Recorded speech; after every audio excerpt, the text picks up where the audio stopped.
friends, we are back with another episode of the Pelvis Party. My name is Becky Mopetit. I am the owner of Rochester Local. This is Britt Marschall. She's with Olmsted Medical Center Marketing. And this is Dr. Melissa Richards. She is chair of the Olmsted Medical Center OBGYN department. And most importantly, we are three friends.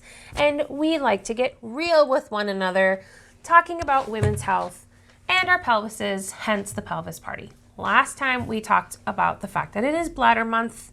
We talked about urinary incontinence. Today we want to talk about something else that can happen with your bladder, which it can fall out. Your bladder can fall out. Well, maybe not in such extreme terms. Yeah, I mean, that seemed a little extreme, Becky. Pretty extreme. I've never been accused of being like a minimalist in anything that I do. So maybe bulge. Is it a more... Bulge? It can bulge out. Mm-hmm. Let's talk about prolapse. That's what it's called. Prolapse. Yeah. See, that's okay.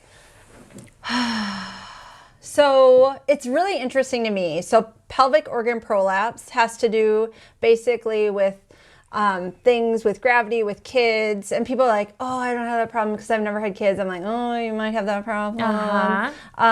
So it has to do with, we've got our vagina, and things can kind of like fall forward and out, like your bladder. Yep.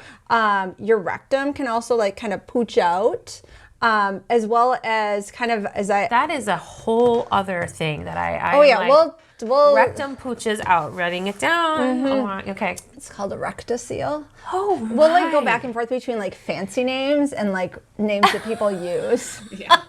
Doctory names. So, and then the uterus itself can kind of pooch out, and that's usually actually what's kind of pushing the bladder out. So pelvic organ prolapse, another really super common issue.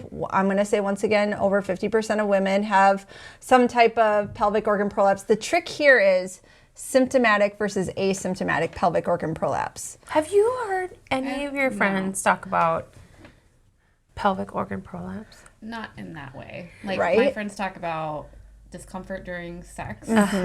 And is that like a symptom? That's a symptom, right? Yep, spot on. Okay. Oh, you're getting so Oh smart. my gosh. I feel like, so in the last episode we talked about urinary incontinence, which is a little bit more acceptable to talk about, but I don't go out for drinks or coffee with my girlfriends and talk about prolapse. Right. And I just learned something, discomfort during sex is a symptom. Okay, sorry. Yep, so it's a symptom.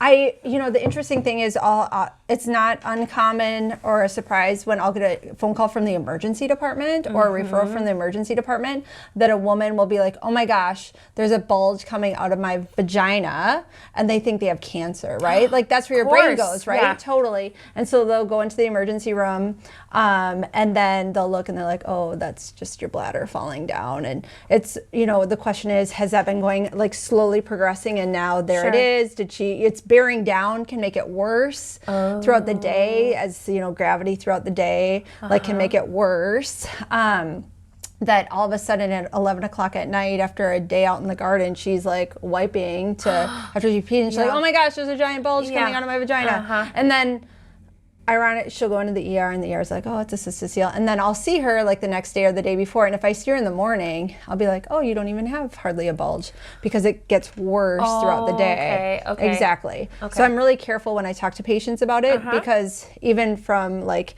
8 in the morning to 8 p.m., your prolapse can be like completely asymptomatic to symptomatic. So you can be both. You can be symptomatic and asymptomatic. Exactly. Exactly. Okay. And then other symptoms would be if you think about your bladder, once again, stock tank, call back to earlier. Yes, call back to earlier, stock tank and hoses. Yep, totally. So if you think the bladder up and the urethra down, when you pee before prolapse, you empty completely. But if it's falling down a little bit, you're going to pee down to where the hose is, and then there's going to be pee sitting there because you can't get all the pee out. So like I noticed that myself. Like I'll pee and then I'll move forward and then you'll get more pee out. Yes, you can. Okay. You're like tipping the cup, right? Yeah, exactly. You're trying to get the pee in the urethra so it gets out completely. So this is where you can see like pelvic organ prolapse and urinary incontinence kind of go hand in hand. Wouldn't you know, like this, that seems very extreme, like to have a bulge down there.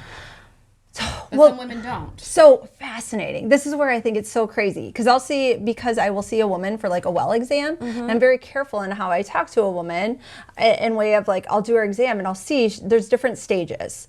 So we'll back up for a second. The different stages. So there's 1, 0, no prolapse at all. Like nothing. Everything is tucked where it should be. 1, it's kind of falling a little bit like halfway out the vagina. Stage 2, it's right at the vagina. So if you like put your finger a little further, stage 2. Stage 3, it's like bulging out. And stage 4, it's like completely out. And I'll see stage 2 is really common. I see that all the time in clinic, like where it's right at the vagina. And I'm like, oh, so do you ever feel like you don't empty completely? Like at the end, like the entrance to the vagina, not like the cervix or in the canal, but like right there. Totally. Like I look at her bum or bottom,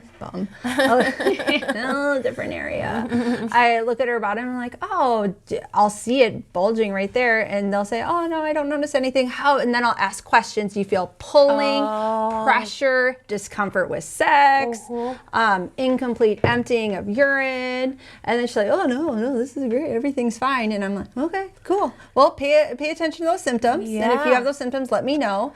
But then some people are like, oh my gosh, how did you know? And then we go down the path of like, okay, now we recognize that this is an issue. What do we want to do next? Like that segue? Yeah, I like that segue. So I think it's really fascinating to hear that this is, again, 50% of women can have some sort of prolapse. At least 50%. So again, here we are, 3. I don't think that I struggle with this, but now maybe I'm asymptomatic. So well, it's about knowing your body. Yes, asking the questions, knowing your body. Curious. And I also think it's really fascinating when you think about pop culture and what people talk about when it comes to women's health and what people don't talk about. So there are things that it's like popular to talk about, right? We think about Gwyneth Paltrow and all the things that she talks about in Goop or whatever, but no one really talks about just bread and butter pelvic organ prolapse. So what does OMC offer for that? Or like, what is the first step? So once again, it's so important for women to hope, like, we'll get there eventually, but feel empowered to bring this up. Yeah. And then don't settle. And then all of our gynecology partners that I work with, for the most part, take care of women who have symptoms of pelvic organ prolapse. And then a big shout out again to who else? Chris Klingle. Yeah, we should have a little jingle for the Klingle. Oh my gosh, that would be perfect.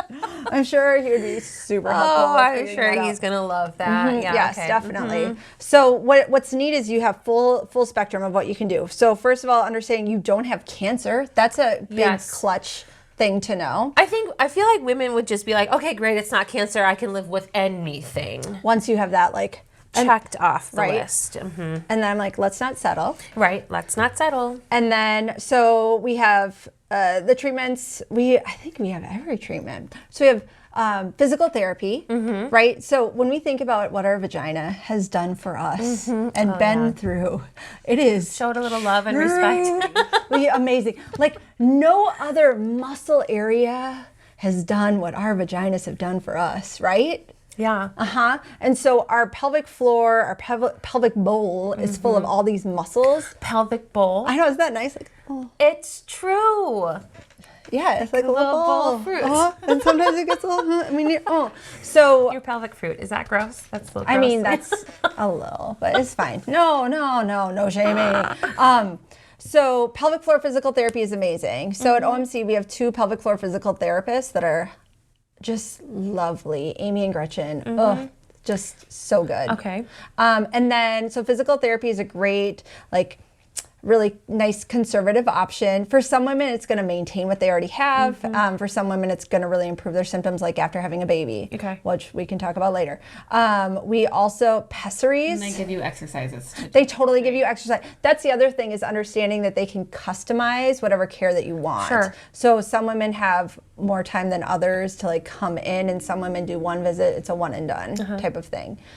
Insurance tends to cover symptomatic pelvic organ prolapse symptoms. That's good because it's because it's a health issue. And it's as simple as a referral. Totally, it's a referral. from. Absolutely, absolutely. So I'm sending Gretchen and Amy patients on a daily basis.